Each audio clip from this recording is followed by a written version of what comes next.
আমি বুঝি না আমার বাসার কাজের বুয়ার আমার সাথে প্রবলেমটা কোথায়। গরমকালে ঘর ঝাড়ু দেওয়ার জন্য ফ্যানটা বন্ধ করে দেয়, আর শীতকালে ঘর মোছার জন্য ফ্যান চালায় দেয়।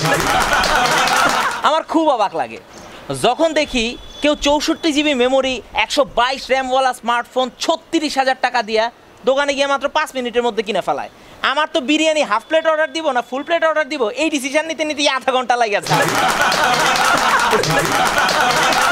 এই টিপিক্যাল ব্যাপারগুলা বোধহয় প্রত্যেক বাঙালির জীবনেই আছে, কিন্তু বাঙালির জীবনে যেমন সমস্যা আছে ঠিক তেমনি বাঙালি নায়কের মতো ওই সমস্যার সমাধানও করতে পারে। একজন বাঙালি যে কোনো সমস্যার সমাধান করতে পারে, শুধু সমস্যাটা হইতে হবে অন্য কারো।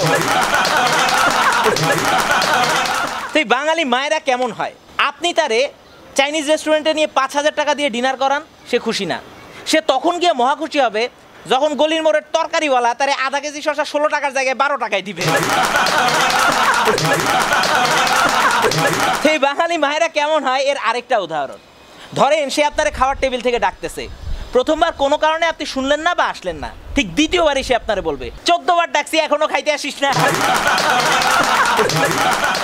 আপনার বাড়ির কাজের বুয়ার ঘর ঝাড়ু দেওয়ার সময় খালি চোখে দেখতে না পাওয়া উড়ে যাওয়া ওই ধুলার মতো জীবনের ছোট ছোট কষ্টগুলোকে হাফ প্লেট কিংবা ফুল প্লেট বিরিয়ানির প্লেটের একটা পাশে রেখে দেওয়া ওই শসার টুকরাটার মতো একটা সাইডে রেখে দিয়ে বাঙালি জীবনের ছোট ছোট সমস্যাগুলোর আড়ালে গলির মোড়ের তরকারিওয়ালার ভ্যান ভর্তি তরকারিকে সতেজ রাখার জন্য তরকারির উপর দেওয়া ওই জলের ছাপটার মতো, কিংবা খাবার আগে ডাইনিং টেবিল থেকে মায়ের ডাকের মতো 14 বার 100 বার 1000 বার মাথাচাড়া দিয়ে উঠুক #SillyJokes।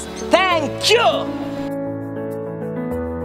আমার সিলি সিলি জোকগুলো রেগুলারলি পেতে আমার অফিসিয়াল ফেসবুক পেজের সাথেই থাকুন, আর আমার নতুন নতুন ভিডিওগুলো সবার আগে পেতে সাবস্ক্রাইব করুন আমার অফিসিয়াল ইউটিউব চ্যানেল।